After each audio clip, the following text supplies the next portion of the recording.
Orang sekarang ni dia suka sangat duk tunjuk dia punya kekayaan dekat media sosial. Dah jadi trend dah. Sebenarnya benda ni ada dicerita oleh Jennifer Brehen ni dekat dalam buku dia Never Enough.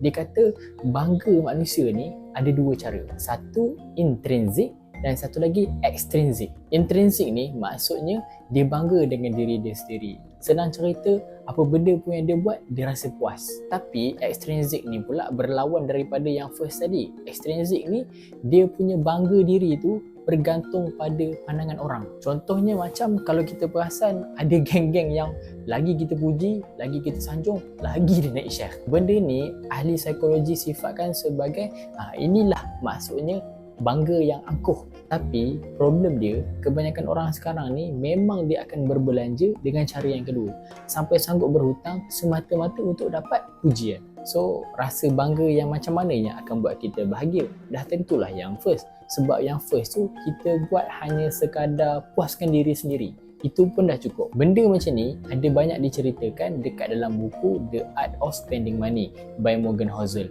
Dia cerita macam mana kita nak bahagia tanpa tunjuk kaya. Bahasa Melayu pula tu.